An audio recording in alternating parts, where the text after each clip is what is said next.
أعوذ بالله من الشيطان الرجيم بسم الله الرحمن الرحيم الحمد لله رب العالمين الرحمن الرحيم مالك يوم الدين إياك نعبد وإياك نستعين اهدنا الصراط المستقيم صراط الذين أنعمت عليهم غير المغضوب عليهم ولا الضالين. Okay, Alhamdulillah, terima kasih kepada semua. Kita pukul 8 yang kita insyaAllah kita mula on time. Kita hormatilah mana yang masuk awal tu. Alhamdulillah, terima kasih kepada semua yang malam ni. Malam ni sebenarnya adalah beberapa orang juga yang PM kata sebab ada majlis. Malam ni sebenarnya kalau kita ada Isra' dan Mi'raj lah. Di masjid-masjid berdekatan ada yang PM kata ada tak recording semua sebab nak pergi masjid kan, dengan pengisian di masjid. Alhamdulillah, kita mana-mana pun okey, di masjid pun okey. Kalau yang tak mampu atau tak ada kesempatan ke masjid tu, kita gunakan malam ni sebaiknya untuk kita isi masa antara maghrib dengan isyak kalau di Malaysia ni dengan sedikit perkongsian lah yang insyaAllah boleh memberi manfaat kepada kalau tengok pada respon tu ada yang ke Korea, ada ke Jepun kan, insyaAllah pada bulan 3, bulan 4 ni. Jadi kita dengar perkongsian daripada saudara Zulkarnain Hasan Basri. Beliau merupakan seorang pendakwah orang Malaysia yang berdakwah secara full time di Jepun lebih 15 tahun dah sebenarnya. Dia antara pengasas lah untuk dakwah center di Jepun.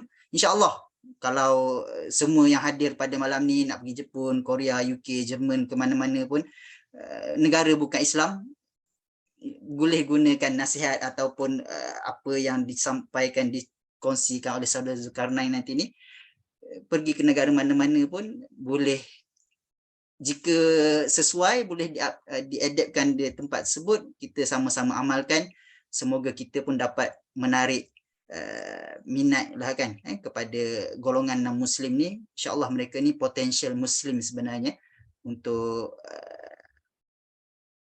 kembali ke agama fitrah, kita panggil lah.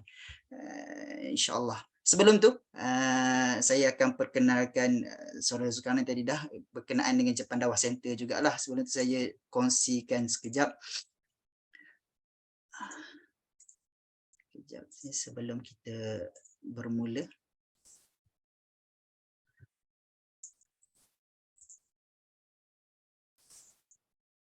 Kita buka,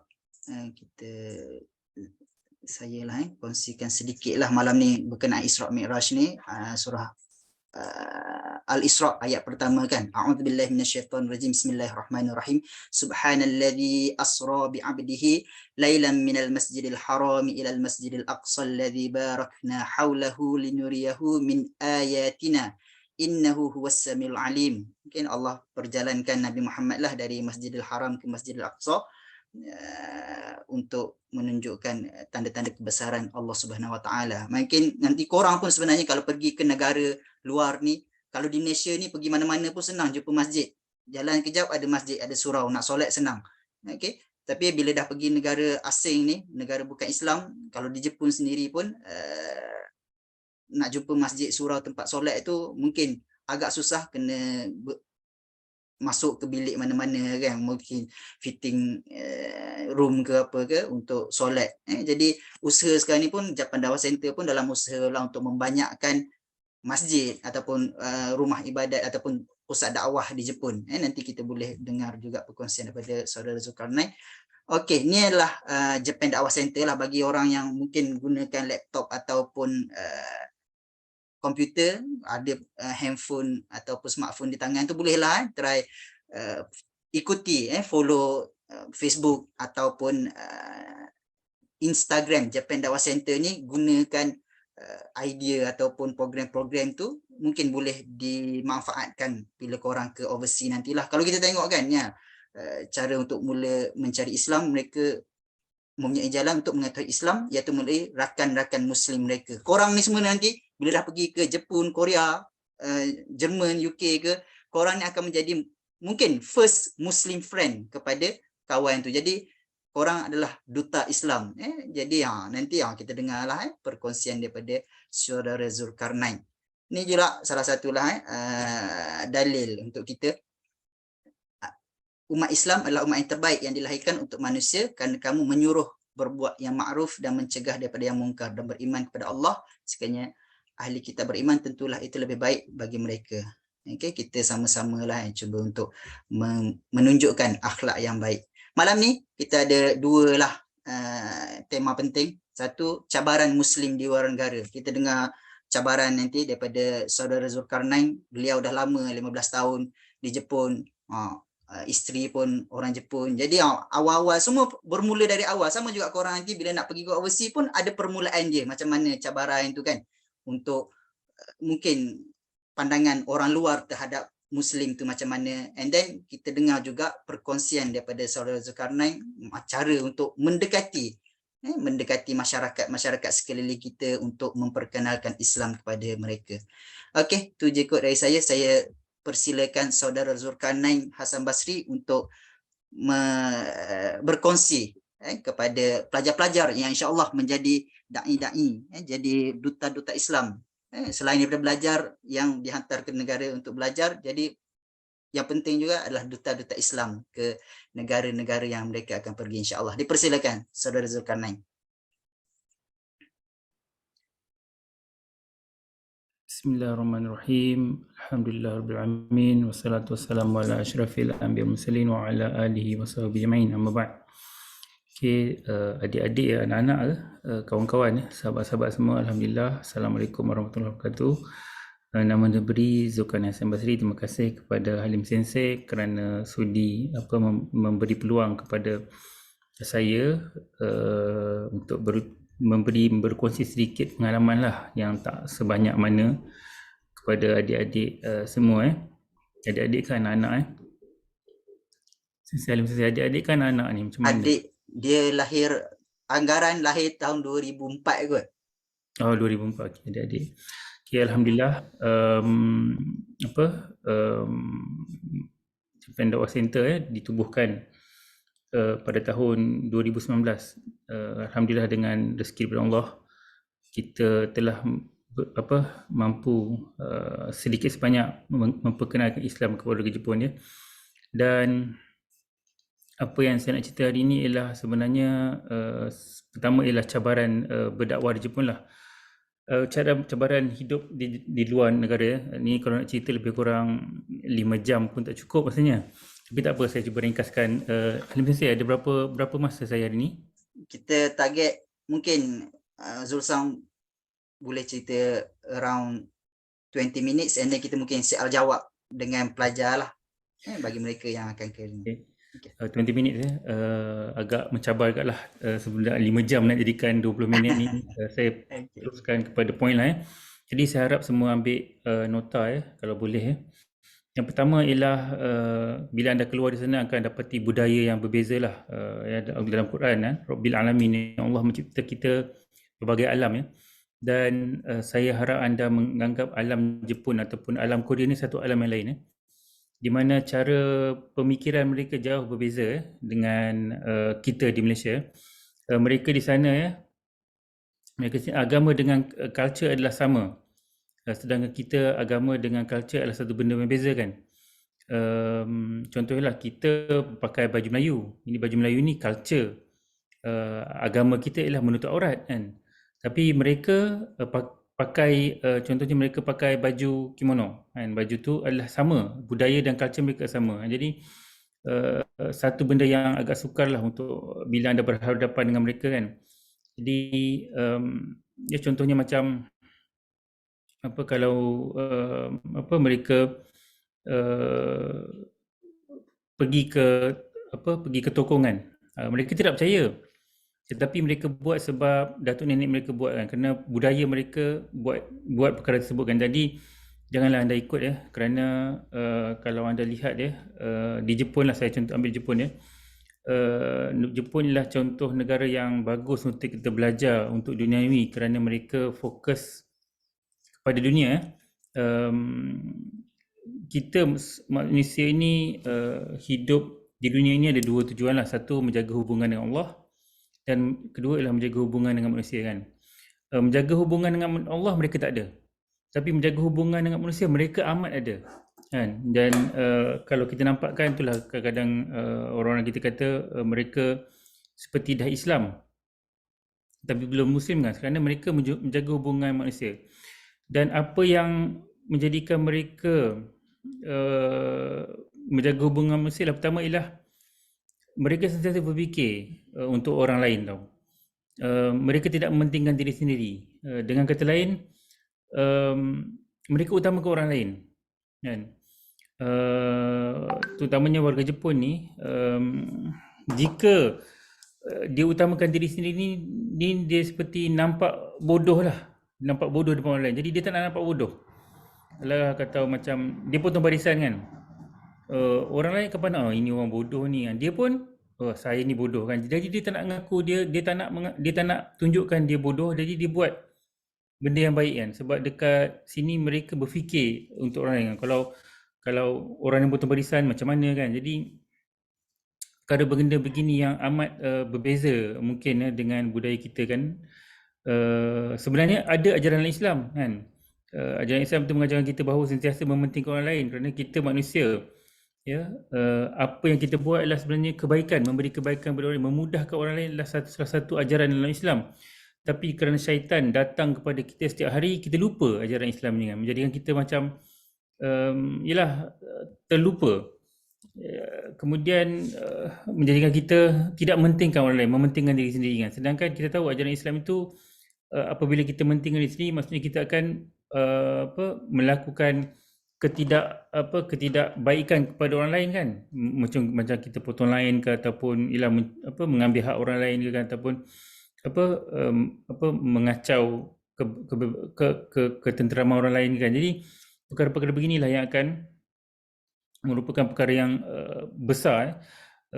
Warga yang moden ini, warga ialah apabila mereka menggunakan akal, kan. Sebenarnya dalam Islam sendiri, agama kita adalah salah satu agama yang menekankan menggunakan akal. Bahkan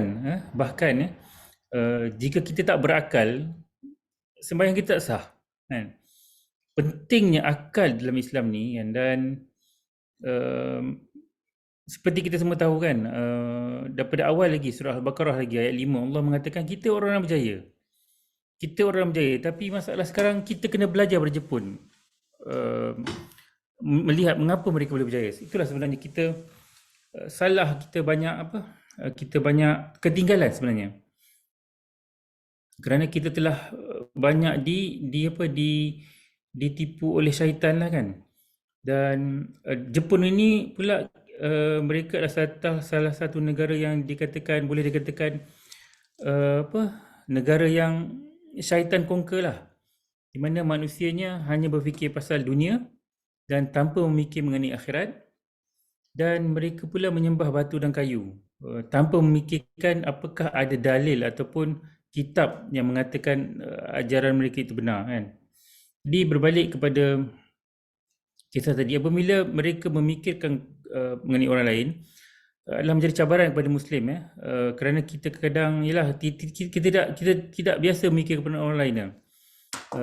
Kita dilupakan oleh syaitan lah memikirkan orang lain, kan. Jadi kan kita agak tidak melihat persekitaran lah. Jadi pertama yang apabila anda apabila sampai di sesebuah negara, kena melihat sekeliling, kan. Melihat sekeliling dengan overview, menyesuaikan diri, kan. Berfikir, kalau saya buat ini apa orang fikir, kalau saya buat ini apa orang akan rasa, saya buat ini apa orang lain akan rasa macam malaikat menulis kiri kanan tu, kan, macam betul-betul kita rasai, kan. Jadi apabila kita rasai, kita akan berfikir dengan orang, kerana kita tidak mahu mengganggu ketenteraman orang lain, kan. Yang pertama, itulah yang pertama yang anda perlu. Cabaran yang pertama. Cabaran yang lain ialah berkawan dengan mereka. Oleh kerana budaya yang berbeza, kadang-kadang kita menggurus perasaan mereka tanpa mereka sedari. Dan ini akan menjadikan mereka menjauhi daripada berkawan dengan kita. Jadi apabila kita pergi ke negara Jepun, tetapi kita tak berkawan dengan Jepun, masalahnya apa yang kita nak belajar di Jepun tu tak dapatlah, kerana kalau setakat kan di buku, di Malaysia, di Jepun sama, kan. Apa yang membezakan ialah seperti saya betul alam yang membezakan. Masa persekitaran beza, cara pemikiran mereka yang berbeza. Jadi kita perlu berkawan dengan mereka untuk kita mendapatkan ilmu sebenar bagaimana cara pemikiran mereka atau cara kehidupan mereka. Untuk itu, balik pada poin saya pertama tadi ialah kita perlu memikirkan persekitaran mereka. Kita terlalu perlu prihatin ataupun orang kata apa? Berwaspada ataupun prihatinlah dengan keselilingan. Jadi dalam Islam sendiri kan, Rasulullah sendiri pun bersahabat kan, sahabat dengan ramai orang kan. Jadi kita cuma bersahabat dengan sebanyak mungkin. Buku siapa-siapa boleh belajar, tapi sahabat ini satu benda yang kita perlu ada pengalaman lah. Kerana manusia ini dilahirkan hidup tanpa ilmu. Manusia ini dilahirkan hidup tanpa ilmu, dan ilmu itu ilmu itu terdapat di luar daripada otak manusia kan. Jadi kita perlu membawa ilmu itu ke dalam pemikiran kita. Jadi salah satu ilmu ialah berkawan dengan mereka akan mengajar kita mengenai ilmu budaya mereka. Dan ketiga, apabila kita berkawan dengan mereka, yakinlah bahawa Islam itu agama benar. Kan? Yakinlah bahawa apa sahaja yang anda buat itu akan mendapat pahala. Jadi kena fikir bagaimana nak fokus untuk mendapat pahala. Apa yang anda buat kan, walaupun bagi senyuman, layanan yang baik kan, semua itu anda kena count dapat pahala. Kan? Kalau tak, kadang-kadang kan anda akan merasa letih lah kan, sukar kan, menyesuaikan dengan keadaan yang baru kan, dengan stres ataupun dengan environment yang berlainan kan. Yang ketiga, inilah poin ketiga ya. Mulakan dengan positif. Ingat pahala. Ya, kita hidup di dunia ini hanya sekali, dan kita semua tahu kan, kita hidup ini bukannya hidup untuk hidup. Kita hidup dekat dunia ini tak sampai 100 tahun. Kerana kematian itu lebih panjang. Dan kita telah diberitahu oleh Allah SWT melalui Rasulnya dengan jelas bahawa Allah itu wujud dan tujuan hidup kita ada. Kita hidup ini untuk diuji, sama ada kita boleh berjaya di dunia ataupun tidak kan. Jadi ujian-ujian ini akan sampai kan. Dan mengapa Allah menguji kita? Untuk menjadikan kita kuat ya. Untuk menjadikan kita maju. Sebenarnya manusia itu satu makhluk yang memerlukan ujian ya. Contohnya macam kalau kita nak ada muscle kan, kita kena angkat berat. Kita kena ada load. Jadi manusia ni untuk maju dia kena ada load kan. Kena ada ujian ataupun kena ada bebanan kan. Jadi bebanan-bebanan inilah akan menjadikan anak manusia yang berpengalaman ataupun berkemampuan ataupun berkebolehan kan. Jadi apabila sampai di luar ini akan banyaklah ujian-ujian yang anda perlu ketahui. Dan berbalik semula dengan tadi, anda perlu berkawan dengan mereka. Berkawan itu untuk mendapatkan ilmu. Di samping yang sama ialah untuk anda menimba pengalaman. Dan yang kemudiannya ialah apabila kau berkawan dengan mereka, mungkin ada anda tersuka dengan mereka. Jadi jangan ragu-ragu kan. Kalau siapa tersuka macam saya dah berkahwin dengan Jepun kan, memang tidak rugi. Tapi pastikan anda ajar mereka Islam, kerana manusia ini dilahirkan berbeza, pemikiran berbeza kan. Contohnya ialah di dalam jalan raya kan, ada motor kan, ada kereta, ada lori kan, ada bas. Cuba tidak ada undang-undang kan. Benda ini semua akan melanggar. Tapi lori, bas, kereta kan, kereta dan motosikal ni boleh melalui jalan yang sama. Kerana apa? Kerana ada undang-undang. Itulah Islam. Walaupun ya, Jepun dengan orang Malaysia berbeza, tapi kalau kita mematuhi undang-undang Islam, mereka juga mematuhi Islam, anda akan bahagia kan. Kita akan bahagia. Jadi apabila anda berkawan dengan mereka, jangan ragu-ragu untuk memperkenalkan Islam kepada mereka kan. Pusatkan kepada Islam, kerana adanya Islam, walaupun bagaimana keadaannya pun anda akan gembira. Kerana apa? Seperti saya ambil contoh jalan raya tadi lah. Walaupun motor ya berjalan dengan bersebelahan dengan bas, dua-dua akan mematuhi peraturan. Dan peraturan perlu dipatuhi oleh dua-dua. Jadi apabila dua-dua tahu apa tanggungjawab mereka, tidak akan melanggar. Samalah juga manusia kan. Walaupun lelaki dengan perempuan ini satu yang berbeza, tapi bila kita ada peraturan yang Islam, iaitu Allah berikan kepada kita, dan kita akan kita akan mudah untuk bersama. Jadi jangan ragu-ragu untuk berkahwin dengan warga Jepun lah kan, terutamanya. Dan berkawan dengan mereka biasanya akan menghasilkan banyak experience-experience yang barulah, banyak pengalaman baru. Terutamanya kalau anda pergi ke mampu ya, dipanggil untuk pergi ke rumah mereka kan, berjumpa dengan mak ayah dia, berjumpa dengan mak nenek datuk nenek mereka kan. Itu lagi pengalaman yang boleh homestay dengan rumah mereka kan. Satu pengalaman yang tidak akan dapat dilihat lah. Jadi pengalaman ini berkawan dengan mereka amat penting. Kerana belajar dekat mana-mana boleh, dekat internet boleh belajar, tapi pengalaman untuk berkawan ataupun mengalami budaya mereka adalah ujian sebenar berada di Jepun. Jadi sesiapa yang grad pada Jepun tapi tak punya kawan Jepun ataupun tidak ramai kawan Jepun, ini satu kerugian lah. Kerana mesej anda untuk datang ke Jepun tu tidak sampai kan. Yang terakhir ialah untuk Muslim ya. Untuk Muslim ada banyak sebenarnya cabaran yang nak terangkan. Muslim ya, makanan yang paling suka. Makanan. Untuk pengalaman semua, di Jepun ini gelatin ya, telah dijadikan seperti garam. Sejak COVID melanda, banyak kilang-kilang pemakanan Jepun menjumpai keunikan gelatin. Mana apabila makanan itu diletakkan gelatin kan, ia akan menjadi cantik dan sedap dan boleh tahan lama. Jadi Allah ialah sebelum saya keluar daripada Jepun, saya tidak tahu apakah tujuan Allah menciptakan babi kan. Mengapa khinzir minta maaf. Mengapa Allah cipta khinzir? Sebenarnya minta maaf Halim Sensei. Khinzir sebenarnya khinzir ni Allah jadikan satu binatang yang superb. Superb di mana dia boleh makan apa sahaja dan boleh sihat. Khinzir ini Allah jadikan badannya kuat di mana dia boleh makan apa sahaja menjadikan dirinya kuat, dan khinzir ini pula hampir semua organ-organ dia boleh digunakan. Boleh digunakan dan digunakan dengan berhasiat. Dan dan khinzir ini Allah jadikan satu makhluk yang murah dan sedap. Kenapa? Dia makan apa saja. Dia makan apa saja dia menjadi murah. Murah kerana tak seperti lembu. Lembu kena beri dedak, kena beri makanan tertentu kan. Jadi pilihan makanan lembu ini menjadi terhad. Tapi khinzir ni beli apa saja dengan gemuk. Dan kita tahu manusia ini sukakan lemak, sukakan minyak. Jadi apabila dalam daging tu ada minyak, dia jadikan sedap. Jadi daging khinzir ini murah dan sedap. Jadi kalau orang Jepun tak pakai khinzir, dia tak cerdik.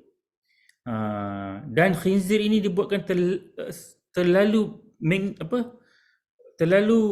berguna, dan inilah sebenarnya menjadi ujian kepada kita sebagai Muslim. Allah menguji kita sama ada kita mampu ataupun tidak mematuhi perintah Allah SWT untuk menjauhikan diri daripada khinzir. Dan khinzir inilah sebenarnya pintu dakwah kepada warga non-Muslim. Jadi anda kena fahami, jangan terangkan khinzir ini daripada dalam bentuk yang dicipta. Terangkan daripada bentuk Quran. Dan ini kan saya akan ceritakan kemudian lah. Saya nak ceritakan pasal khinzir ni rasanya tak sempat. Berbalik semula pada nanti kita cari di lain masa ataupun follow Japan Dakwah Center punya page yang kita akan ceritakan pasal khinzir pula ya.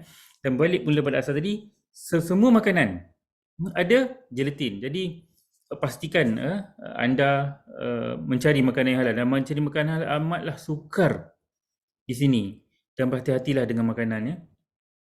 Dan inilah phase pertama kita ya, itu cabaran di luar negara ya. Cabaran luar negara daripada budaya yang berbeza, agama dan culture, berkawan dengan mereka, dan kemudiannya yang terakhir ialah makanan. Ini antara top 3 lah. Top 3 cabaran yang utama di Jepun. Dan saya sambung ke macam mana Sensei? Nak sambung ke? Ya, kita tengok ni dulu. Terima kasih Zulkarnain. Saudara Zulkarnain. Tu macam tadi Zulkarnain sang kata, yang paling penting ialah berkawan lah kot. Korang nanti pergi ke sana, kawan itu ada 2 jenis lah, supaya kita pun tak salah memilih kawan.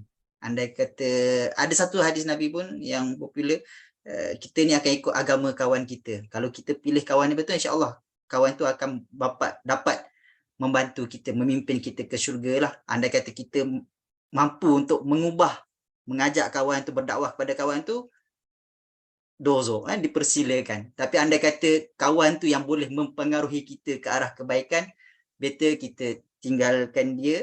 Mungkin bukan tinggalkan teruslah, maksud dia kita jauhkanlah sikit, kita cari kawan yang boleh membantu kita untuk kita pun guide dia ataupun dia membantu kita ke syurga lah.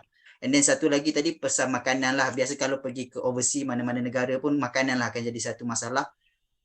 Japan Dawah Center pun dalam usaha mereka untuk ni mereka membuat kedai restoran halal bagi kawasan sekeliling lah bagi mereka. Jadi makan tanpa was-was. Kalau pergi kedai-kedai ni kita pun yalah tak adalah nak sampai check sampai ke kitchen mereka sebenarnya. Tapi ada perasaan was-was tu yang jadi bagi seorang Muslim pun tak berapa, kita pun ada kan was-was tu. Jadi usaha Japan Dakwah Center sebenarnya untuk membanyakkan pusat-pusat dakwah and then banyakkan tempat-tempat yang menjadi untuk Muslim tak ragu-ragu untuk makan, untuk solat, untuk pergi ke sana nanti insyaAllah. Okey, sebelum tu ada mungkin persoalan dulu ataupun kita terus ke next ke? Okay, nanti saya pun ada sediakan beberapa slide yang pelajar-pelajar telah tanya awal sebenarnya. Nanti kita akan kongsikan juga. Kita pergi ke next iaitu berdakwah cara. Mungkin walaupun saudara Zulkarnain lebih banyak di Jepun, sebenarnya orang manusia ni sebenarnya sifat dia sama, mencari kebenaran. Itu pun kan kalau kita pergi mana-mana suka mencari kebenaran. And then mereka pun ada macam kita juga sebenarnya. Mungkin nanti Zul Sang akan kongsikan juga macam sifat-sifat bagaimana orang Jepun ni. Tapi kalau pergi ke negara mana-mana pun rasanya mereka tidak ada banyak perbezaan pun. Mungkin kita boleh aplikasikan macam mana kita nak introduce. Dia dah nampak kita ni sebagai seorang Muslim, macam mana pula kita nak introduce lah. Kalau dia tengok orang saja mungkin ada sedikit kesilapan yang kita buat jugalah kan. Kita bukannya Muslim yang perfect, tapi macam mana kita nak perkenalkan agama Islam tu juga kepada masyarakat sekeliling kita insya-Allah. Dipersilakan Zulsan. Okay, topik kita kedua cara berdakwah. Okay, sebenarnya ini related juga dengan cabaran hidup di Jepun di mana menyesuaikan diri kan. Pertama ialah apabila kita sampai menyesuaikan diri, maksudnya kita puji mereka. Puji mereka dengan bertujuan ialah untuk menarik perhatian mereka. Kita mungkin konnichiwa kan, cakaplah Jepun ni cantik kan. Jangan puji muka dia cantik pula, kadang-kadang dia jatuh hati pula dengan anda kan. Tu jatuh hati pujian tu jangan pujian yang ada maksud yang lain lah kan. Jadi pujian yang sebenar lah kan. Jadi memang negara dia bersih kan. Ini kalau puji cantik dia nak ambil hati, nak mengurat tu lain tau. Tapi sebenarnya sama lah konsep dia kan, dakwah ni kan. Sebenarnya kita nak berkawan dengan mereka kan. Jadi pertama perkara puji kan. Puji apa yang sepatutnya lah kan. Janganlah puji berlebihan kan. Puji ni sekadar untuk memperkenalkan diri lah kan. Untuk memperkenalkan atau untuk berbaik dengan mereka kan. Jadi cuba tegur mereka. Dan sebenarnya tip-tip berdakwah ni samalah dengan menyesuaikan diri sebenarnya. Kita seorang Muslim itu perlu mempunyai communication skill tau. Jadi jangan introvert lah. Introvert tu rugilah sebenarnya kalau sampai ke Jepun. Jenis introvert memang rugi. Jadi mulakan hilangkan introvert ini. Ingat bahawa segala-galanya adalah pahala. Ingat segalanya pahala. Buat baik dengan orang pahala kan. Jadi berkawan dengan orang pahala. Jadi hilangkan sifat malu ini kan. Ingat kita datang ke Jepun ni untuk belajar. Kita datang ke Jepun ni untuk cari pengalaman. Kita datang ke Jepun ni untuk jadi segedik. Kita datang ke Jepun ni untuk berkawan dengan mereka, bersama mereka. Jadi untuk berkawan mereka, mula-mula the first puji kan. Yang kedua ialah perkenalkan diri dengan sebaik mungkin kan. Nama, datang daripada mana, tinggal di mana, belajar di mana, adik-adik berapa orang kan. Orang Jepun ni dia mempunyai satu sifat di mana dia kalau orang tu share maklumat-maklumat peribadi dia kepada seseorang, masa orang ni dia boleh dipercayai kan. Dan orang Jepun ni pula dia ingat tau, dia hafal, dia cuba hafal adik-beradik berapa orang, anak berapa orang, umur berapa kan, datang dari mana kan, tinggal di mana, sekolah di mana, apa. Kalau kita bagi info-info detail peribadi pada mereka, mereka akan percaya kita, oh orang ni rupanya dia share semuanya peribadi pasal pasal dia punya peribadi. Jadi maksudnya dia tak detect anda sebagai penipu. Bila tak penipu, dia akan detect anda sebagai kawan. Jadi dengan itu dia akan menghilangkan perasaan takut dan dia mewujudkan perasaan kepercayaan pada orang. Ini sebenarnya communication skill lah kan. Jadi bila anda dah kenal mereka dah kenal anda, dia akan hilang satu wall tau. Sebenarnya mereka ni ada gap, ada macam wall lah antara anda dengan mereka kan. Tapi bila anda terangkan diri anda pada mereka, cuba berbaik dengan mereka, mereka akan cuba memahami anda kan. Kerana warga Jepun ni seperti saya beritahu tadi, mereka ni orang yang cerdik. Mereka sentiasa berfikir untuk orang lain kan. Jadi dia akan fikir orang ini beri semua informasi kepada anda kan. Jadi itu yang terbaik. Yang ketiga ialah kemudian tanya pula mengenai diri mereka kan. Nama apa kan. Cari persamaan kan. Jangan berdebat. Biar kalah tak apa. Dia kata macam Islam, contoh ya, Islam ni agama terorisme kan. Betul. Bukan terorisme, Taliban kan. Taliban tu memang macam tu, bukan Islam. Itu budaya mereka kan. Dan jangan berdebat pasal tu.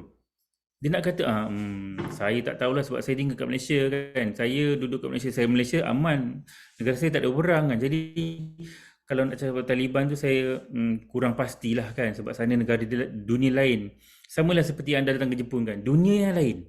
Jadi dunia Malaysia dengan dunia Taliban pun lain. Jadi anda tak bolehlah terangkan dunia Taliban tu dalam perspektif Malaysia kan. Jadi maaf, itu bukan negara saya jadi saya tak tahu. Cuba jangan cari perbalahan ataupun cuba jangan jadi menegakkan benda yang basah kan. Biar let it be macam apa yang sepatutnya kan. Jadi just fokuskan kepada diri anda, Malaysia dan Jepun. 3 benda, jangan keluar pada track ini kan. Jadi pastikan anda memilih tajuk ataupun topik yang sama dengan mereka. Maksudnya anda jangan bersembang dengan topik yang dia tak tahu nak sembang. Contohnya Malaysia hari ni panas lah 25 darjah. Duduk kat Jepun sekarang 0 darjah. Tak boleh nak sambung kan. Ayat snack tu tak boleh nak sambung kan. Hari ni sejuk lah 25, hari ni sejuk lah 0 darjah. Pagi tadi ada, dia pun sambung. Pagi tadi ada salji. Ya salji, saya tak pernah tengok salji kan. Jadi kita cuba sambung ayat. Communication skill ni sebenarnya ialah macam mana kita nak sambung ayat yang terakhir tu untuk disambungkan dengan ceritanya kan. Jadi cuba bila cuba berbaik dengan mereka kan, communication skill ni akan ada lah kan. Jadi dengan cara beginilah sebenarnya kita boleh berdakwah dengan mereka kan. Dan carilah topik-topik perbualan yang memudahkan anda untuk menyambung perbualan. Jangan cari pergaduhan ataupun pendapat yang berdebat. Berdebat ni bukan kawan. Kawan tak berdebat. Kalau anda ada kawan baik kan, anda tak berdebat dengan kawan baik. Anda kawan baik akan sharekan benda-benda yang baik dengan mereka kan. Bantu kawan kan. Jadi samalah kan. Jadi kawan tadi kan jangan berdebat dengan dia. Orang tak naknya orang-orang yang baru ni kan. Cuba buat baik kan. Cuba buat benda-benda yang topik yang anda pun suka, dia pun suka kan. Dan yang kelima kan, cuba kaitkanlah dengan Islam kan. Sebab ialah anda sebagai Muslim kan, kena bagi tahu, kena berani. Kerana anda jangan ragu-ragu. Islam ni agama yang benar. Dah telah tertulis dalam Quran. Dan kita sesatunya agama yang Allah sendiri bercakap dengan Rasulnya. Allah sendiri bercakap dengan Rasul dan percakapan itu direkodkan. Ya, direkodkan. Dan nama Quran ni. Dan Quran ini adalah satu rekod kata-kata Allah kepada kita manusia yang direkodkan, dibukukan oleh para sahabat dan menjadikan ia satu buku yang orang kata yang tak ada manusia boleh reject. Kerana apa? Bahasanya bukan bahasa manusia kan. Kita tahu bahasa macam bahasa contoh bahasa Malaysia pun kan, ada logat Kelantan, ada logat Perlis, ada logat Perak, ada logat Johor kan. Bahasa Quran, bahasa Arab ni orang Arab tak cakap macam ni. Orang Arab slang lain. Slang dia lain. Quran ni dia punya slang hanya ada pada Quran. Jadi kita sebagai Muslim dah jelas dah perkara ini datang daripada Allah SWT yang menciptakan segala-galanya. Jadi yakin pada diri anda bahawa yakin dengan Islam kan. Saya tengok ada kadang-kadang setengah tak yakin dengan sembahyang pun dekat corok-corok. Kadang ada sembahyang dekat tepi toilet. Mana boleh? Yakin. saya sembahyang dekat tepi lift, cari tempat kosong. Tepi jalan, cari tempat kosong, jangan mengganggu jalan, sembahyang kat situ, yakin kan, buat je kan. Dan dekat Jepun ni antara yang paling suka ialah mencari tempat solat lah, sembahyang lah, kerana hampir tiada tempat solat kan. Tapi alhamdulillah kerajaan Jepun sentiasa perhatian dan mereka sediakan tempat-tempat solat. Jadi jangan malu-malu, jangan ragu-ragu. Islam ni agama benar, dan bila anda yakin dengan agama anda, mereka akan respect. Sebab mereka tak yakin dengan agama mereka, mereka pun tak percaya kan. Kita percaya kan. Jadi kena perkenalkan Islam dengan sebaik mungkin kan, kerana anda adalah mewakili Islam. Jadi berkawan dengan mereka dengan sebaik-baiknya kan. Jadi jangan malu-malu. Dan dan kemudian kan, ingat seperti saya berkata tadi, segala yang anda buat ini ada pahala. Anda buat kena ingat pahala, kerana kalau di Jepun ini hampir semua mereka tidak tahu mengenai Islam. Saya percaya apabila anda masuk sekolah nanti kan, bila anda masuk ke sini nanti, hampir semua kawan-kawan anda ni tidak tahu apa itu Islam. Dan mereka akan tanya apa itu Islam pada anda. Dan anda akan kena ceritakan kepada mereka. Jadi sampaikan sebaik mungkinnya, sebaik yang anda boleh kan. InsyaAllah kan, jangan sampaikan dengan cara perdebatan. Jangan jauhkan perdebatan. Berikan info-info yang baik kepada mereka, dan kerana bersahabat dengan mereka kan. Kerana kebanyakan yang meluk Islam ni lah kerana bersahabat. Dan ingat, apabila anda bersahabat ataupun anda berkawan dengan mereka, anda mungkin mempunyai berminat untuk berkawan dengan mereka. Mengislamkan seorang makhluk ataupun membawa mereka ke syurga. Ingat ya, terangkan Islam ni satu je. Islam ini adalah cara manusia menjaga hubungan dengan manusia. Ini mereka ada. Dan cara bagaimana manusia hendak pergi ke syurga. Agama lain ada banyak agama, tapi agama itu tidak mengajar cara bagaimana hendak ke syurga. Hanya Islam aja yang menekankan, mengajar kita bagaimana cara hendak ke syurga. Semua kita buat, apa tujuan dia? Ke syurga kan. Bersedekah nak ke syurga kan. Jangan buat jahat, nak ke syurga kan. Buat baik, nak ke syurga kan. Jadi terang kepada mereka mudah. Islam ni satu ya, agama yang nak menyembah Tuhan dan mengajak manusia pergi ke syurga. Jadi bila cakap nak menyembah Tuhan, mengajak manusia pergi ke syurga, mana ada keburukan? Tidak mungkin ada keburukan kan. Sebab kita nak mengajak ke syurga, nak masuk syurga, logikal akal mana-mana pun akan kena buat kebaikan. Kan? Tak mungkin orang buat jahat pergi masuk syurga kan. Jadi terangkan kepada mereka secara mudah kan. Jangan complicated kan. Dan kena ingatlah kan, anda semua perlu merendah diri kan. Perlu merendah diri. Janganlah rasa macam bongkak ataupun sombong kan. Tidak rasa rasa macam Islam ni agama hebat. Jangan berdebat dengan mereka. Jangan berdebat dengan mereka. Mereka biar tunjukkan kelakuan yang baik kan. Kerana hampir semua di sini memeluk Islam kerana kawan, berkawan dengan Muslim. Jadi itulah saya tadi balik Ibn Asar tadi, communication skill. Jangan malu-malu untuk salah. Kita semua tahu kan, pada pada pencipta manusia, surah Al-Baqarah ayat 30 di mana Allah memberitahu kan kepada semua, saya mau mencipta seorang khalifah, manusia dia khalifah untuk bumi kan. Pada masa pemberitahuan itu, malaikat pun ada, syaitan ada. Syaitan ada. Dan malaikat menjawab, mengapa kamu hendak mencipta makhluk yang melakukan kerosakan kan? Kerosakan kan? Maksudnya malaikat ni dia tak malu nak tanya walaupun dia tahu benda tak tahu. Allah menjawab, kamu tak tahu apa yang kamu tak punya ilmu apa yang saya tahu kan. Jadi maksudnya walaupun jawab macam tu, malaikat terima. Malaikat terima, tapi syaitan dia diam. Dia buat tak tahu. Walaupun dalam hati dia tahu dia tak suka dengan manusia. Kan? Dalam hati dia tak suka manusia kan. Jadi anda jangan tiru sifat syaitan ini tau. Jangan bila orang bercakap tak suka, buat diam. Jangan. Kan? Lafazkan. Kerana apa kan? Kalau di Jepun ini dia dipanggil budaya ijime. Budaya ijime tau. Jadi kalau anda terlalu ikutkan macam tidak beritahu apa yang dia tak puas hati, kadang-kadang anda akan digunakan oleh mereka. Dan apabila anda digunakan mereka, akan ada stres. Dan anda tak dapat mengeluarkan memberitahu diri sendiri, menunjukkan diri sendiri kan, mereka akan suruh buat ini, anda akan buat. Anda akan buat, angkat terpaksa buat sebab semua orang akan suruh. Kemudian akan ada stres kan. Jadi kena ingat, kalau tak suka, cakap tak suka. Ini salah satu komunikasi skill yang penting.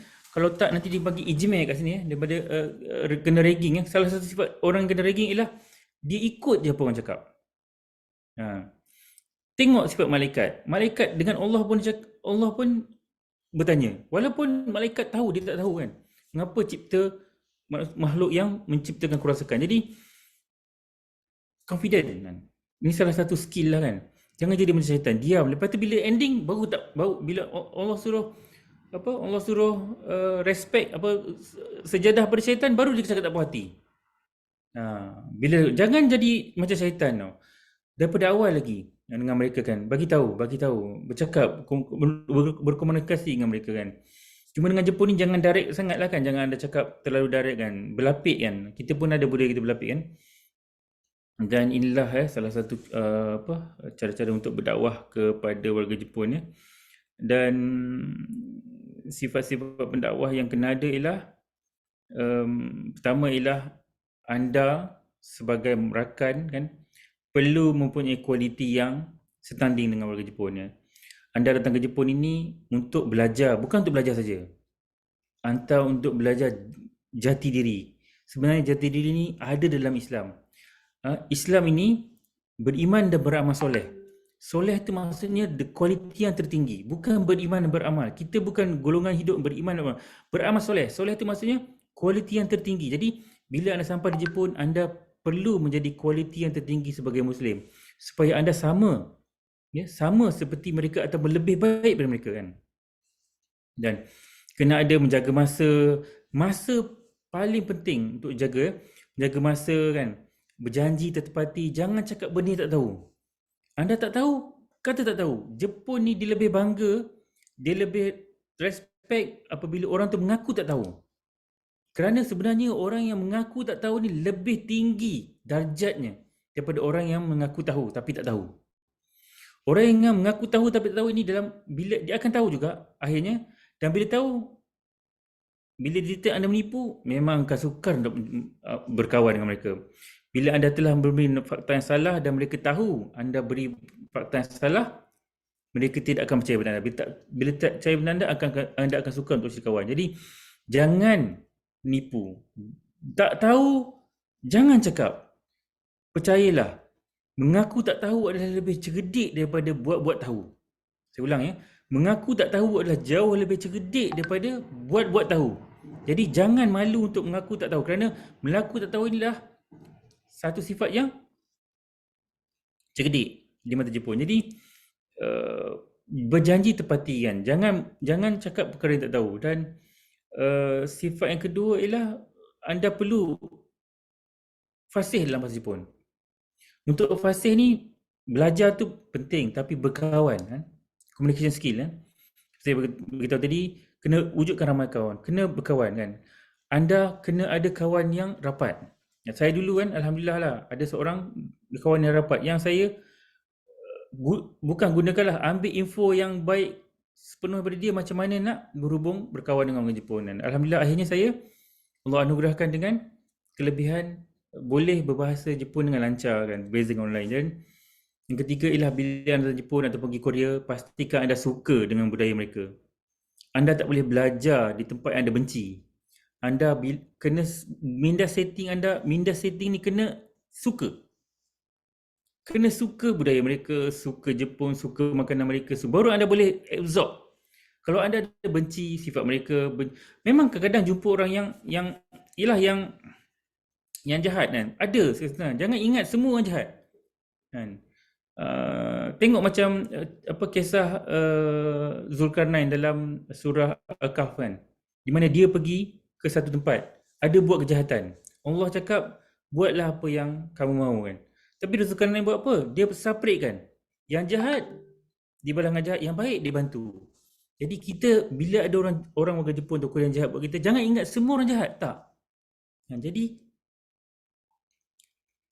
anggaplah dia saja jahat. Jadi balik semula anda kena suka. Bila anda suka, barulah anda boleh belajar, baru boleh absorb, kan. Benci anda tak boleh absorb. Jadi pastikan anda suka. Dan sebenarnya ada banyak lagi lah menangkan masa yang terhad. Saya rasa cukup sampai sini. Nanti nak tahu lebih lanjut, follow Japan Dakwah Center punya Instagram ataupun Facebook. Kami lebih Facebook. aktif di Facebook sebenarnya. Di situ akan lebih banyak perkongsian-perkongsian bagaimana untuk berdakwah kepada warga Jepun. Terima kasih kepada saudara Zulkarnain. Walaupun banyak, sebab saudara Zulkarnain banyaknya dah 15 tahun lebih di Jepun, jadi lebih kepada akar Jepun. Tapi sebenarnya manusia ni mana-mana pun, kalau pergi Korea, UK, Jerman, sebenarnya kita sama juga sebenarnya. Macam kata tadi puji, rasanya siapa-siapa pun suka puji, kita pun suka dipuji. Jadi sama juga, kita bukannya nak memuji itu secara berlebihan, tapi memuji untuk intro lah maksudnya, untuk kenal mereka. And then satu lagi tadi yang bercakap tu bukan untuk berdebat, tapi untuk untuk meraihkan pandangan ataupun apa jugalah idea yang diberikan. Kalau ada apa, kita cuba untuk tidak berdebat dengan mereka, kan. Dan terima kasih kepada saudara Zulkarnain. Kita pergi, saya pun ada minta soalan awal sebenarnya daripada pelajar.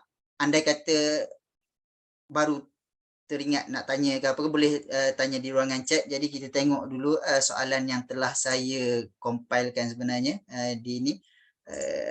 Mungkin ada yang boleh ini. Okey, saya letak kat sini juga sebenarnya Instagram dengan Facebook Japan Dakwah Center tu. Kalau ada yang pegang handphone tu, bolehlah turut sama follow sebenarnya akaun media sosial Japan Dakwah Center. Yang first, apa yang perlu ditanya, apa perlu dijawab sekiranya ditanya oleh Nihonjin, apa itu Islam? And then soalan lain juga lebih kurang sama sebenarnya. Sampai saja di Jepun, perkara yang awal, mungkin lepas, dia sebenarnya bukan Jepun sajalah pun, mana-mana negara asing, negara luar, kan, yang kita pergi itu, apa yang perlu dibuat, mungkin dari segi yalah, kita sebagai Muslim ni, kan. Yang satu, yang first mungkin saudara Zul, jika tanya apa itu Islam, Sebenarnya ada banyaklah Hanif Sensei. Sebenarnya ada banyak cara nak menjawabnya. Yang pertama, yang paling ringkas lah, apa itu Islam ialah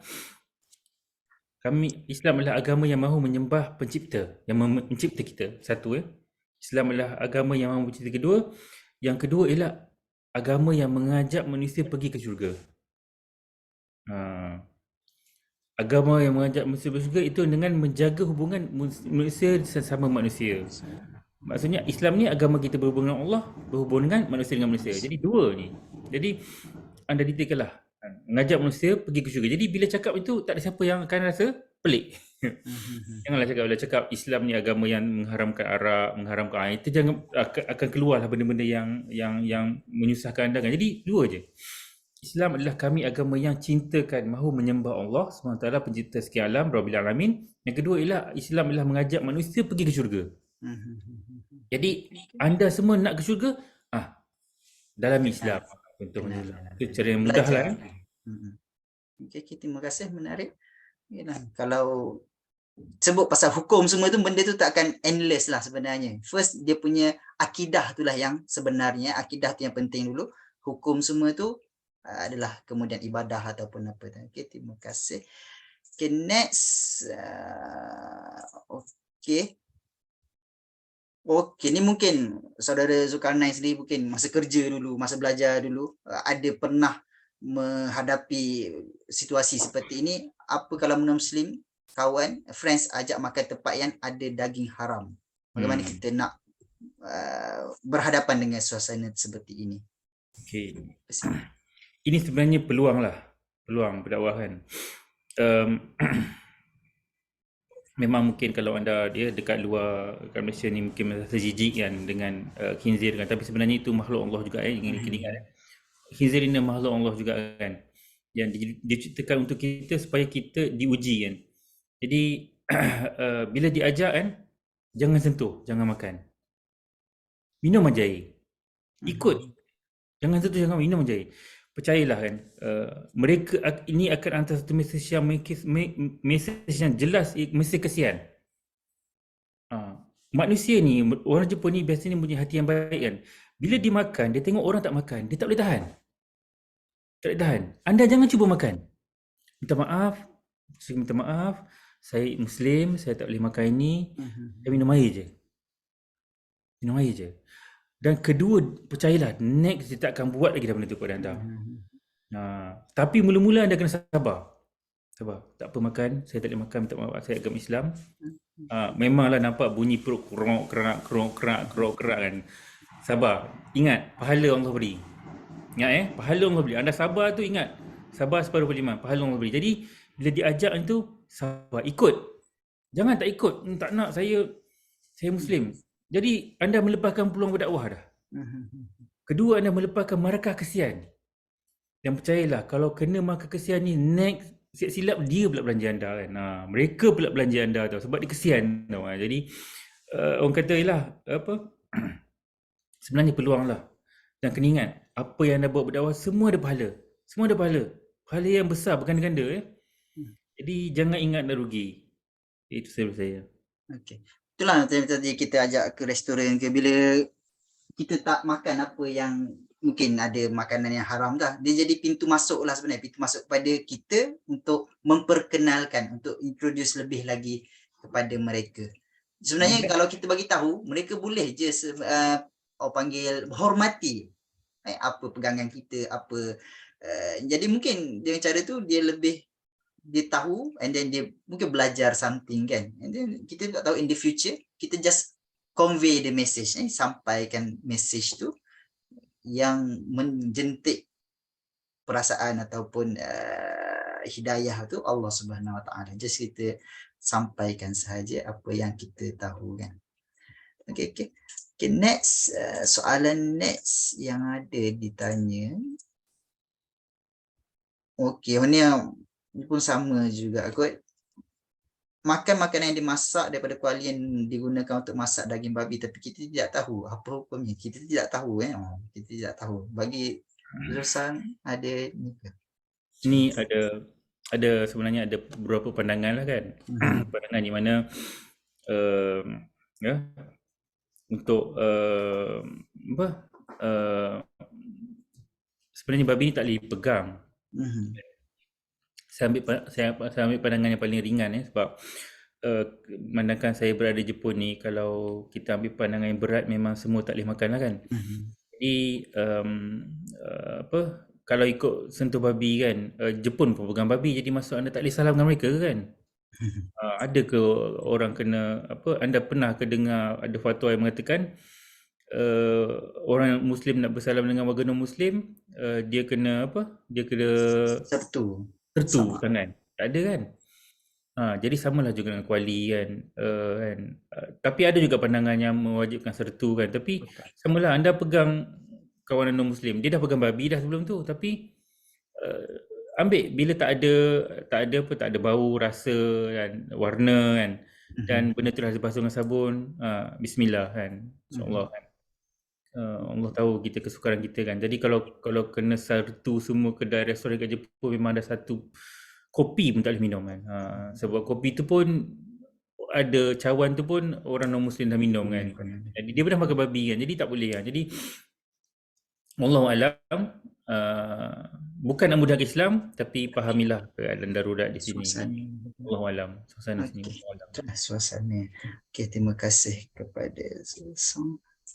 Okey, mungkin ada last. Okey, ni bagi mungkin lelaki mungkin tiada masalah sangat lah kalau di mana-mana pun, tapi bila perempuan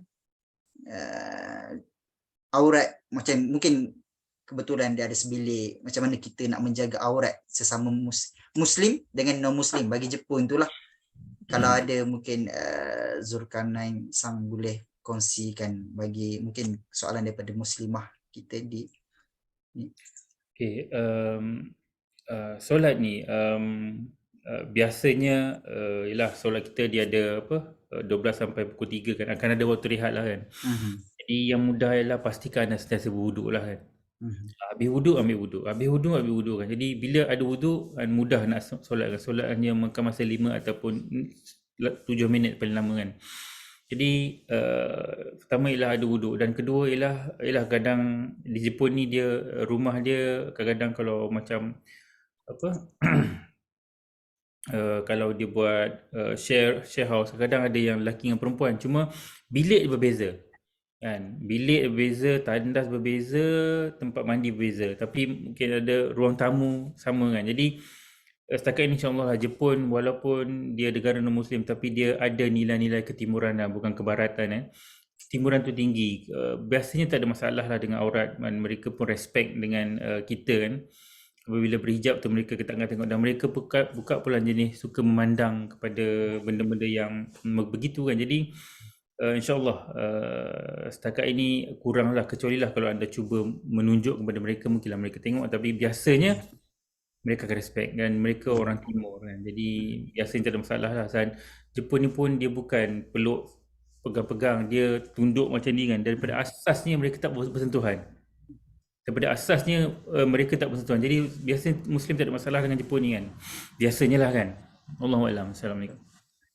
Terima kasih. Bagi yang solat ketika kelas tadi, itu pun salah satu juga sebenarnya. Anda katalah kita memberitahu kepada pensyarah ataupun lecturer yang mengajar tu, kita serta-serta, contoh waktu rehat tengah hari itu biasanya bolehlah solat zuhur, tapi contohlah ada kelas tambahan petang, sama ada solat asar ke maghrib kan. Itu pun salah satu juga sebenarnya. Kalau kita inform awal kepada lecturer yang mengajar tu, oh awak perlu solat, kenapa awak perlu solat? Oh saya Muslim, oh Muslim. Dia jadi macam benda tu salah satu poin untuk kita bersembang. Macam tadi Zul Sambung kata, bila kita dah bersembang tu dia jadi tertarik, oh awak Muslim, oh jadi dia lebih rasa curious tu, rasa nak tahu. Jadi itu pun salah satu sebenarnya poin peluang untuk anda memperkenalkan Islam kepada orang sekeliling awak. Oh ada solat, kena solat berapa kali pula. Dia jadi macam belajar sikit benda tu, basic as a Muslim.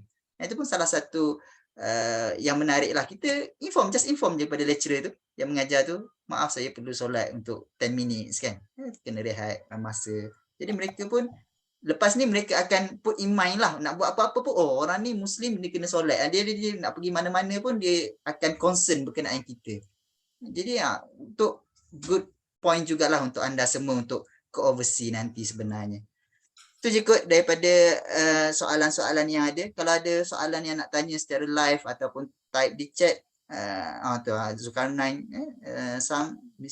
saudara Zulkarnain ada share di ruangan chat juga Japan Dawah Center dan juga akaun beliau. Boleh ikuti macam mana beliau mendekati Muslim-Muslim di Jepun ataupun aktiviti-aktiviti yang dijalankan di Japan Dawah Center lah. Itu saya minta pada semua ya, di Jepun ni mereka respect agama. Mereka respect kita lah, mereka respect agama Islam. Jadi jangan malu-malu untuk apa, untuk memberitahu bahawa diri Muslim, kerana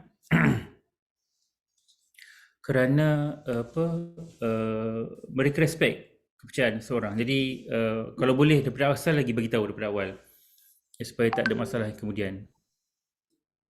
Okay. Oh, betul. Kalau inform awal, jadi dia pun dah tahu kita ni Muslim, apa yang boleh, apa yang tak boleh, do and don'ts. Okay, ada satu soalan di ruangan chat, sebab saya pun dulu pernah belajar di Jepun, jadi mungkin saya pun boleh menjawab. Assalamualaikum. Apa baito yang sesuai untuk Muslim? Banyak je sebenarnya. Yang tak sesuai tu, yang contoh kalau berkaitan dengan arak tu, membeli, mengangkat, menyusun semua pun dah tak boleh lah. Di Malaysia pun sekarang ni pun orang kerja di 7-Eleven, KK Mart, 99 pun ada juga yang sebenarnya yang tu memang dilarang dalam Islam lah. Jadi baito yang sesuai untuk Muslim ni banyak je sebenarnya. Kalau kat Jepun, saya pernah sendiri, pengalaman sendiri lah kan, saya pernah kerja di Yubin Kyoku, di post office, menyusun surat. Lepas tu kerja di sports depot, kedai alatan sukan, menyusun barang alatan sukan lah. And then pernah juga part time sebagai pengajar bahasa Jepun untuk pengajar bahasa Inggeris, hanya bahasa Inggeris di kindergarten. Jadi banyak sebenarnya yang kita tak perlu pun nak stres dengan yang hal haram kan, macam kedai makan, yang kedai yang menjual arak, yang tu kita tak perlu nak concentrate kat that one. Banyak je sebenarnya peluang-peluang lain, kedai kereta ke mana kan, yang tak ada kaitan langsung dengan benda-benda yang haram. Jadi peluang tu ada banyak, and then boleh carilah yang sesuai. And then ada satu soalan yang tanya ni, kalau solat di kapal terbang kereta api perlu ke ganti balik?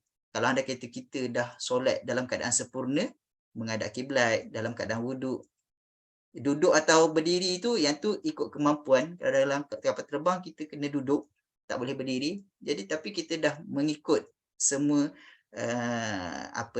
semua syarat-syarat yang lain yang wajib tu, dah dikira sah, tak perlu pun sebenarnya. Ni ada satu soalan, dah tak perlu ganti balik lah. Semasa musafir puasa boleh dibuka betul ke? Yang ni sebenarnya kalau kat Malaysia pun boleh juga sebenarnya kan. Andai kata kita bermusafir melebihi 2 marhalah, melebihi 2 marhalah, kita dah dikira sebagai orang yang bermusafir. Contoh macam pelajar-pelajar ni insya-Allah akan pergi ke Korea end of February, maafkan saya, end of February. Kalau Jepun pergi end of March. End of March tu dah masuk bulan Ramadan. Bulan Ramadan bermula maybe 22 hari bulan March. Jadi mungkin nanti korang nak pergi ke Jepun pun dalam flight pun perjalanan tu kan, tu bukan dah lebih 2 marhalah, rasanya bermahalah dah tu rasanya. Kalau tak larat boleh je buka puasa, tak ada masalah. Tapi perlu gantilah, yang tu dah yang sepatutnya yang diwajibkannya. Tapi untuk solat bila dah lebih 2 marhalah boleh jamak qasar semua. Tapi solat pun still wajib lagi, tak boleh ditinggalkan. Okey, ada soalan daripada Abdul Rahman IBD. Okey, betul kalau sebut bismillah boleh makan daging haram yang boleh menghalalkan daging tersebut? Saya dengar ada Muslim yang buat macam ni dekat USA. Macam mana tu, saudara Zulkarnain? Dengan pendapat oleh orang Amerika lah kan, mungkin ada yang berpendapat sedemikian. Kalau betul bismillah boleh menghalalkan apa yang haram, ingat saya pergi bank kot. Bismillah ambil duit. Kalau boleh menghalalkan lah kan.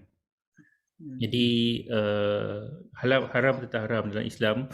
Jadi ada banyak lagi daging kan. Kalaulah tak ada daging, kalau tak ada daging halal sekalipun kan, ada lagi daging lembu kan. Jadi ada lagi ikan ada kan. Jadi jangan takut, ikan ada. Tak mati anda makan 2-3 hari makan ikan. Jadi yalah, usahalah kan, memang Allah menguji kita di Jepun ni. Jadi janganlah bismillah segala-galanya. Jadi ini fatwa yang saya tak pernah dengar. Allah Alam, saya pernah dengar ke?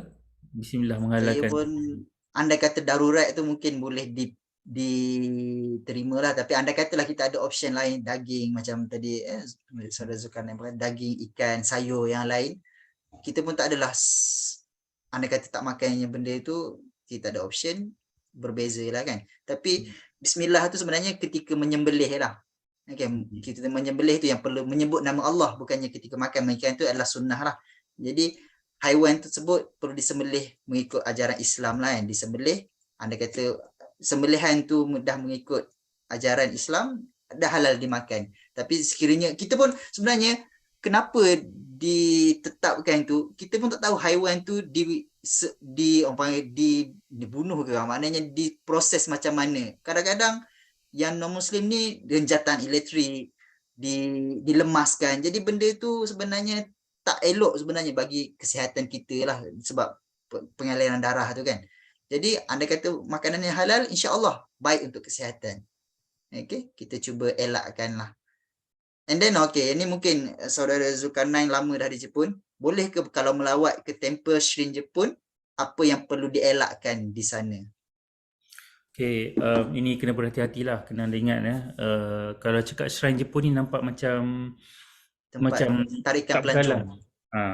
Tapi cuba cakap tempat yang mensyirikkan Allah kan.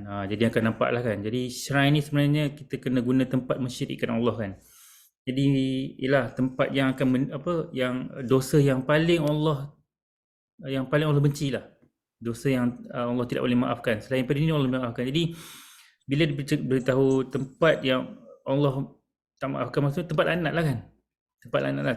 Tempat lanat tu maksudnya tempat syaitan lah kan.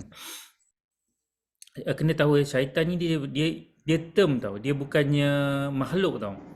Dia macam kalau title lah, macam Datuk kan, Datin, itu title lah. Syaitan ni title sebenarnya. Jadi syaitan ni dia ada banyak bentuk. Dia boleh, yang menyesatkan manusia dia panggil syaitan. Macam batu tu, kalau dia menyesatkan manusia, dialah syaitan kan. Jadi apa, kalau pokok menyesatkan manusia, dia jadi syaitan. Jadi sebenarnya shrine ni lah tempat syaitan berkumpul. Jadi bayanglah kan, kalau anda tempat syaitan berkumpul, rasa-rasa baik ke anda pergi kan? Jadi macam itulah kan. Jadi kalau tak ada faedah, Kepentingan. tak ada faedah. Mungkin pertama kali sekali nak melawat, nak tengok mereka sembahyang tu okey lah kan. Tapi kalau dah selalu sangat begitu, jangan elakkanlah tempat yang akan, kadang-kadang dia buat tempat tu terlalu cantik kan. Macam kalau kita tengok dekat Tokyo kan. Tokyo apa? Asakusa. Asakusa kan. Terkadang kita tak kita tengok tempat tu terlalu cantik sampai tak rasa dah tempat itu macam mensyirikkan Allah SWT kan. Jadi tak rasa dah tempat syaitan berkumpul kan. Jadi seperti saya beritahu tadi, syaitan lah orang yang menyesatkan manusia daripada Allah SWT kan. Tak kira lah dia batu pun syaitan, kayu pun syaitan, manusia pun syaitan kan. Yang menyesat, siapa sahaja yang menyesatkan manusia atau mendatangkan keburukan ataupun menzalimi manusia, dia adalah syaitan. Jadi kalau elok, janganlah anda pergi kan. Dan kalau terpaksa pergi pun, elakkanlah meniru warga Jepun melakukan ibadat sana. Just tengok je. Itu saja dari saya. Dan kalau boleh, janganlah anda pula dah sana share pula kan. Ada kadang pelajar yang tak tahu, dia pergi share pula tempat-tempat syaitan ni kan. Seperti saya beritahu tadi lah, sebenarnya apabila kita berada bersama orang-orang yang membuat kejahatan ni, dia akan efek kita jugalah kan. Jadi pastikanlah bila pergi sana baca a'udzubillahi minasyaitonirrajim, sekurang-kurangnya baca surah Al-Kursi supaya kita tidak efek kan. Ada yang lemah semangat ya. Tahun 2 tahun lepas ada orang Malaysia yang lemah semangat, dia pergi ke shrine, terutamanya malam, petang, dia kena sampuk lah dan seminggu masuk ke hospital. Jadi shrine kat Jepun ni, semua tempat mereka tutup lepas maghrib. Mereka sendiri pun tahu. Sebab di situ memang ada jin ya. Bukan jin Samsudin ya, memang jin dia lah. Jin Samsudin, bukan jin orang, memang jin. Memang mereka pun tahu. Jadi semua temple shrine Jepun tutup selepas maghrib. Pukul 5. Sebab gelap dia tutup. Mereka pun tak pergi ke sana waktu gelap. Jadi bayangkan, memang ada jin kat sana. Jadi elakkanlah untuk pergi ya. Elak share juga dan elak galakkan orang pergi ke sana. Dan ingatkan kawan-kawan semua tempat ni tempat yang paling tak elok dilawati. Dan memang ada jin. Dan mereka sendiri pun, kalau anda search dekat internet, apa yang ada pada malam hari di shrine, akan keluar. Ada yang jumpa makhluk, ada yang jumpa binatang yang pelik, ada semua jin tu kan. Semua jin. Jadi jangan pergi ke sana ya. Allahualam. Terima kasih kepada saudara Zulkarnain. Inilah kita sebagai Muslim,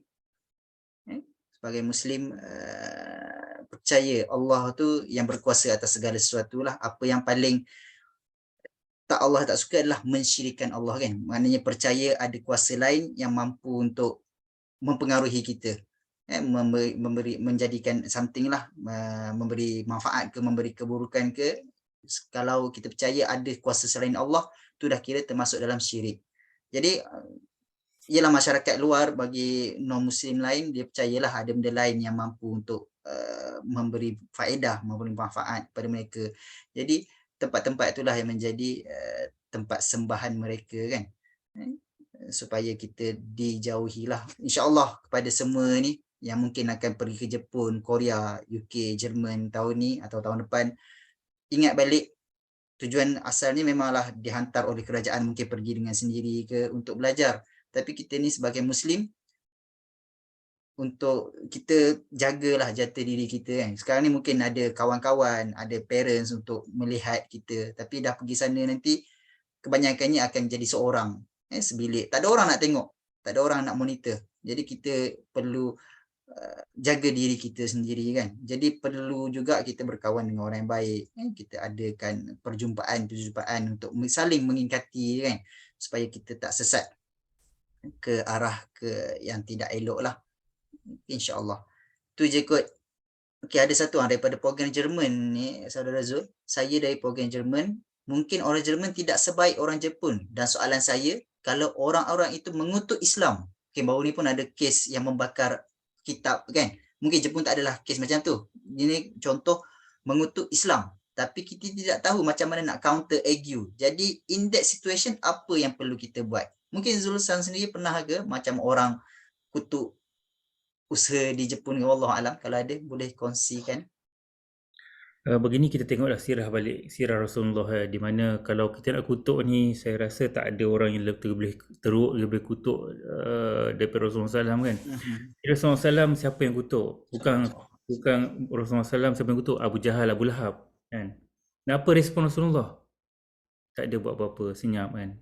Tak reply. Dan even masa pembukaan kota Mekah pun sekalipun, kalaulah Rasulullah nak ambil nak balas dendam, boleh bunuh dah boleh bunuh dah kafir-kafir semua yang melawan. Tapi Rasulullah cakap apa? Anda semua berat, anda semua bebas. Anda bebas. Siapa yang tak nak meluk Islam kena keluar dari Mekah. Siapa nak Islam boleh meluk Islam kat sini. Jadi Islam ni agama yang Rabbil Alamin, agama yang rahmat kan, rahmat. Rahmatan lil alamin. Rahmatan lil alamin. Kena ingat kan. Nama Allah lagi Ar-Rahman Ar-Rahim kan. Yang pemurah lagi Maha mengasihani kan. Jadi kalau Allah pun beritahu kan, pemurah kan. Sifat Allah ni mana pemurah macam mana? Sampai kita manusia buat salah pun Allah bagi hidup lagi. Allah yang ada hak nak marah orang yang nak buat hukum ni, ya, mereka sembah berhala pun Allah masih maafkan, apatah lagi kita yang sama makhluk ni kan. Jadi kena ingat, Islam ni agama yang mengajar kebaikan, mengajak manusia kebaikan, mengajak manusia ke syurga kan. Kalau bayangkanlah kalau kita marah orang, kita boleh dapat pahala ke dapat syurga? Dapat pahala ke dapat dosa? Jadi sebenarnya kan, keep quiet itu adalah sebenarnya mesej yang besar tau. Orang kutuk, kita diam. Sebenarnya itu lebih power daripada kita bising balik. Lebih power kan. Sebab orang mereka ni bangsa yang cerdik. Bangsa cerdik. Dengar je. Bila dengar tu, bayangkanlah pahala dapat. Pahala dapat. Dan ingatlah sunnah Rasulullah. Kita agama yang mengajar menggunakan akal. Masa mana kita bertindak? Masa kita bertindak adalah bila kita ada power dan ada kerugian berlaku di third party. Islam ni agama yang akan bertindak apabila ada kerugian di third party. Rasulullah pun mereka kutuk Rasulullah tak buat apa, tapi bila ada third party yang kena bunuh ataupun kena baru Rasulullah ambil tindakan kan. Ada third party yang mengalami kerugian kan. Jadi kalau setakat kutuk baca Quran tu kan, itu kesian kat mereka, tak ada kerugian kat kita kan. Jadi kalau nak baca Quran kan, orang kafir lagi teruk, dia bukan bakal bagi tahu lagi yang ini majnun kan. Jadi wallahu alam, kena sabar, balas dengan kebaikan. Saya tak lupa ayat mana dalam Quran, manusia yang dibuat kejahatan dan kita balas kebaikan, dia akan jadi kawan. Kita mampu menjadikan mereka kawan. Jadi itulah amalkan ajaran Islam, apa yang Rasulullah buat sendiri di ketika sunnah-sunnah Rasulullah, dan insya-Allah anda akan berjaya. Dan saya percaya orang Malaysia ni orang lembut kan. Kita bukan orang-orang belah sana kan. Sahabat Rasulullah dia ada 4 jenis Umar, Abu Bakar, Umar, Uthman, Ali kan. Radhiyallahu anhu kan. Abu Bakar ni dia apa Rasulullah buat? Dan deal. Uthman cepat marah. Nak putung ke? Nak poncong ke? Umar yang cepat. Umar nak putung, nak poncong ke?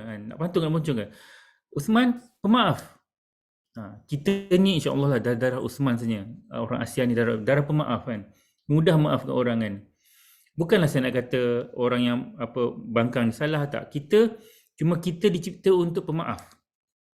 Kita dicipta mudah untuk maafkan. Berbeza dengan orang Pakistan yang belah-belah sana yang bila kena je dia tak boleh kontrol lah diri dia dah.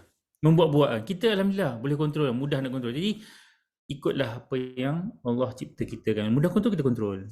Wallahu a'lam. Assalamualaikum. satu kisah, kira apa-apa pun sebenarnya sirah Nabi adalah yang terbaik lah sebagai ikutan kita. Satu yang kisah yang popular bila Nabi nak cuba untuk berhijrah ke Taif lah, Nabi dibaling batu sampai berdarah-darah.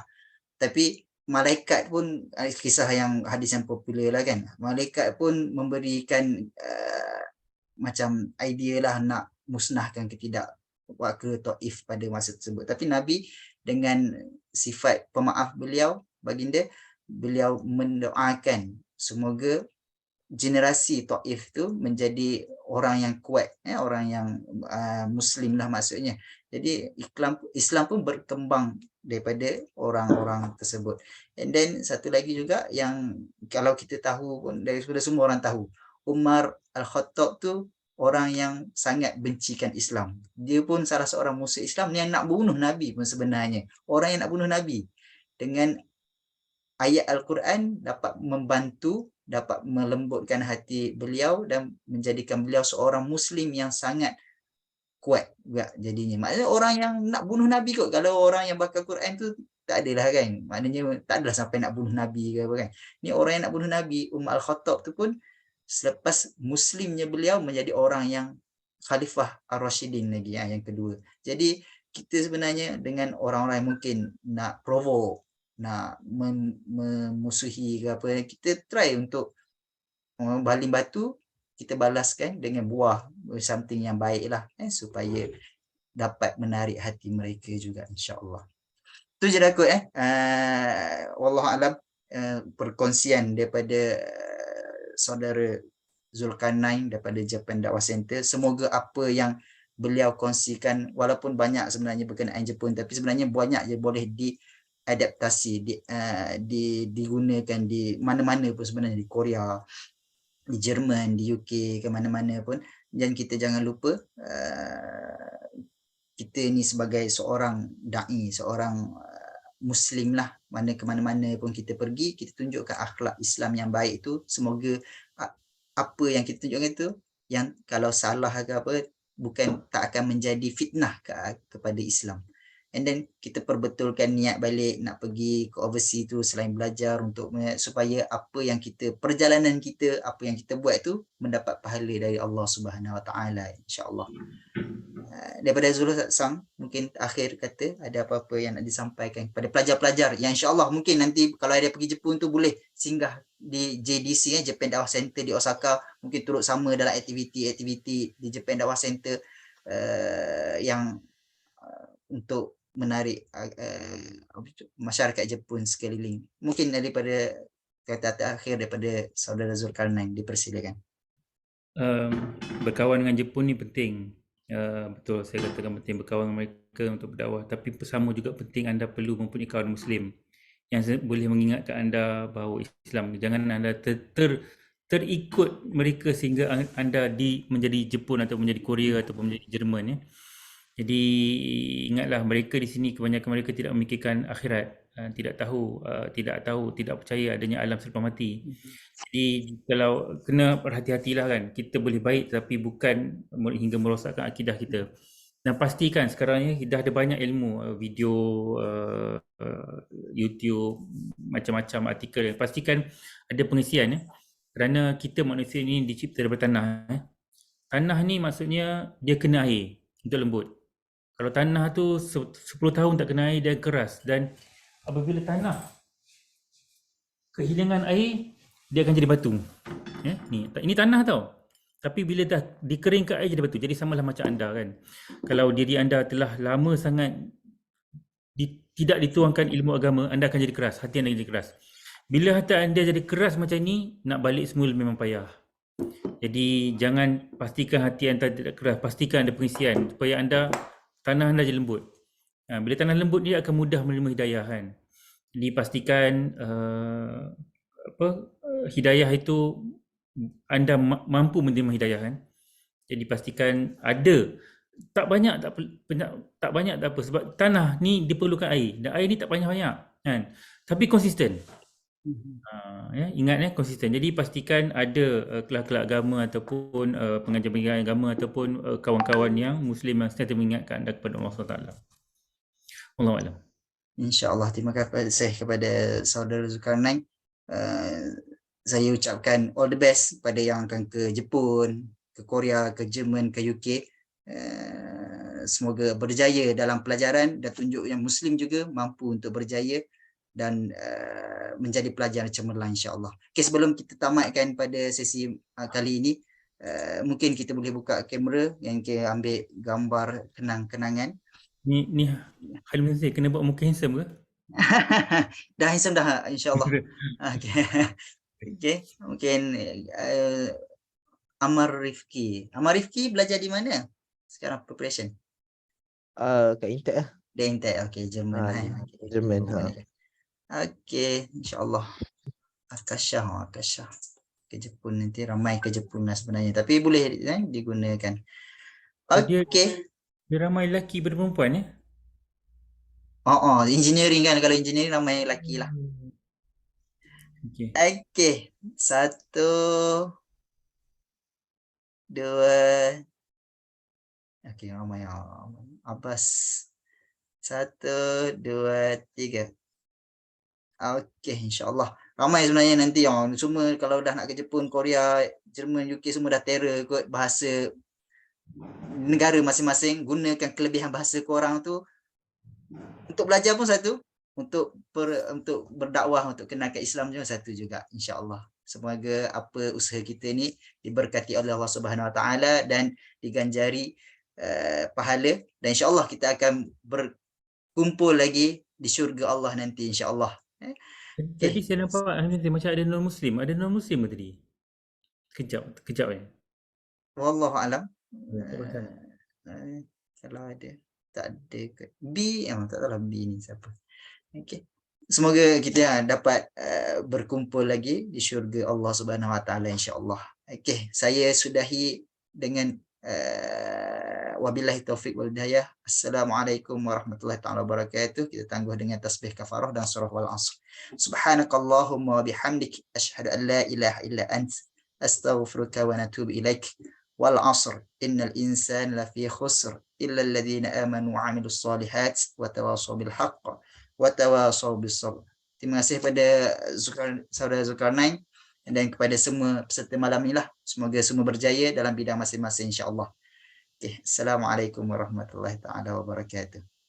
Assalamualaikum. Terima kasih Susang. Terima kasih.